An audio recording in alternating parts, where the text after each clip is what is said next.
Hi friends, Korean cinema the furious ఎలా ఉందో ఇప్పుడు చూద్దాం. ఇది ఫస్ట్ నుంచి లాస్ట్ వరకు కేవలం ఫైట్స్తో సాగే సినిమా.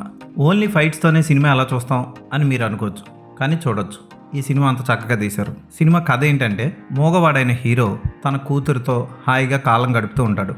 కార్పెంటర్ పనులు, ప్లంబింగ్ పనులు చేసుకుంటూ చక్కగా డబ్బు సంపాదించుకుంటూ కేవలం తన పని మాత్రమే చూసుకుంటూ హాయిగా కూతురుతో కాలం గడుపుతూ ఉంటాడు.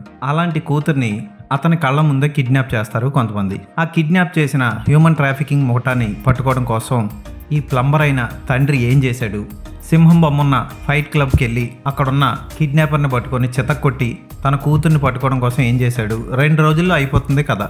అయితే ఇక్కడి నుంచి ఒక యాక్షన్ ఎపిసోడ్ తర్వాత మరొకటి తర్వాత ఇంకొకటి అలా ఒక్కొక్క యాక్షన్ వస్తూనే పోతూనే ఉంటుంది.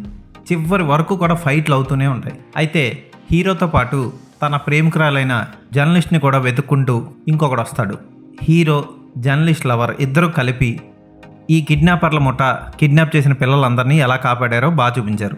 సింపుల్గా ఇదే కథ అని అనుకుంటాం, కానీ కొన్ని షార్ట్స్ చాలా బాగా తీశారు. ఉదాహరణకి తన కూతుర్ని వ్యాన్లో తీసుకెళ్తున్నప్పుడు హీరో వ్యాన్ స్పీడ్తో సమానంగా పరిగెత్తుకుంటూ వెళ్ళి కాపాడడానికి ప్రయత్నించే సన్నివేశం బాగుంటుంది. అయితే అక్కడక్కడ కొన్ని లాజిక్లు మిస్ అవుతాయి. దబ్బని కారు గుద్దేసినా సరే హీరో లేచి పోలీస్ స్టేషన్కి వెళ్ళి కంప్లైంట్ ఇవ్వడం లాంటివి అతిశయోక్తిగా అనిపిస్తాయి. అయినా పర్వాలేదు, యాక్షన్ సినిమా కదా, కొట్టేసుకోవచ్చు, చూసేయచ్చు. అలాగే డిఫరెంట్ విలన్స్ ఉంటారు. ఒకడు బాణాలు పట్టుకొని వస్తాడు, ఒకడు కొంచెం జోకర్లా డ్రెస్ వేసుకొని పిచ్చిగా నవ్వుతూ బాస్ అంటే పడిచేస్తూ ఉంటాడు. మెయిన్ విలన్ ఒకడు ఉంటాడు, నోట్లో వేలు పెడితే కొరకరు అంటారు కదా, వాడు మాత్రం టపక్కమని కొరికేస్తూ చివరికి ఎముకను కూడా విరిచేసి ఊసేస్తూ ఉంటాడు. దారుణమైన వైలెన్స్ సీన్లు ఉంటాయి. కస కోసేసుకోవడాలే. చిన్నపిల్లలు బిల్డింగ్ మించి కర్టెన్లతో కిందకి దిగే సన్నివేశం బాగా తీశారు. అలాగే దుర్మార్గ పోలీసులు జనాలకి సాయం చేయకుండా విలన్కి సపోర్ట్ చేసే సీన్ కూడా బాగుంటుంది. క్లైమాక్స్ కొంచెం విషాదంగా ముగిసినా బాగుందనిపిస్తుంది. యాక్షన్ సన్నివేశాల్లో ఫోటోగ్రఫీ కానీ యాక్షన్ కొరియోగ్రఫీ టాప్ అనిపిస్తుంది. అయితే ఒక్కొక్క దగ్గర మాత్రం ఫైట్ మధ్యలో ఒకళ్ళనొకళ్ళు ఒళ్ళు రుద్దుకుంటూ రాసుకుంటూ తిరిగినట్లు అనిపిస్తుంది. జోక్గా అనిపిస్తుంది కూడా. ఒక టోనీ జాకీ చాన్ లాగా గాల్లో ఎగిరి కిక్కులు ఇచ్చే ఫైట్లు కాదు ఇవి. ఒకళ్ళ మీద ఒకళ్ళు పడిపోయి ముగ్గురు నలుగురు ఒకళ్ళ మీద ఒకళ్ళు పడిపోయి తన్నేసుకోవడమే సినిమా అంతా. అయితే ఇదంతా జరుగుతుంటే ఆ ఏరియాలో పోలీసులు ఏం చేస్తున్నారో అర్థం కాదు మనకి. ఇలాంటి లాజిక్లు వదిలేశాడు దర్శకుడు.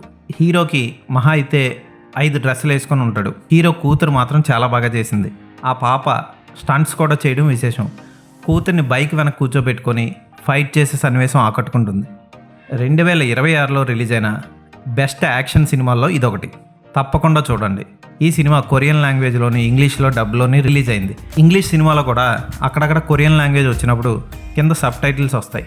ఇంకా ఓటీటీలో రిలీజ్ కాలేదు, థియేటర్లోనే చూడండి. హైదరాబాద్లో థియేటర్లో ఇప్పుడు ఆడుతుంది.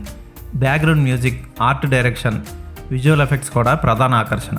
హీరో చాలా బాగా చేశాడు. అతని పేరేంటో నాకు తెలీదు. ఒక్క డైలాగ్ ఉండదు అతను మోగోడు కనుక, కానీ వినగలడు, క్యాచ్ చేయగలడు, అన్నీ చేయగలడు. విలన్ గాడు కూడా బాగా యాక్ట్ చేశాడు. ఆ బాణాలు వేసే విలను, జోకర్లా డ్రెస్ వేసుకొని నవ్వే విలను, ఫైట్ క్లబ్లో కిడ్నాపర్ని పట్టుకునే సన్నివేశం, అలాగే విలన్ని తనకి నచ్చని వాళ్ళందరినీ ఐసిగడ్డలో ఫ్రీజ్ చేసి చంపేసే సన్నివేశం, ఆ ఐసిగడ్డలో ఉన్న చోట ఫైట్ అవుతున్నప్పుడు ఐసిగడ్డలను కొడితే తలలు ఊడిపోవడం, ఇలాంటివన్నీ బాగుంటాయి. ఈ సినిమాకి నేను ఇచ్చే రేటింగ్ 3/5.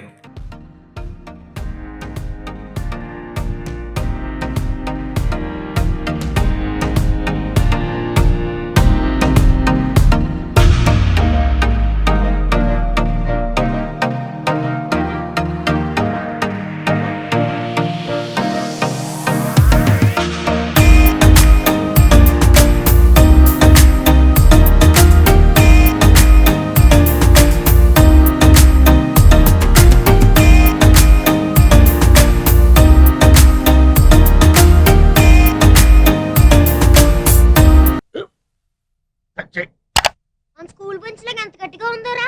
కొట్రా, కొట్టు, పర్లేదు, కొట్టు. పెట్టేసింది బాబాయ్. ఏంటి నువ్వు కొడతావా? కమా బిట్ మీ యార్. వద్దు బాబాయ్. వాడిని నేను కొట్టడం లేదమ్మా, వాడినే నన్ను కొట్టమంటున్నాను. నువ్వేం కంగారు పడక్కర్లేదు. అడుగుతావేంటి?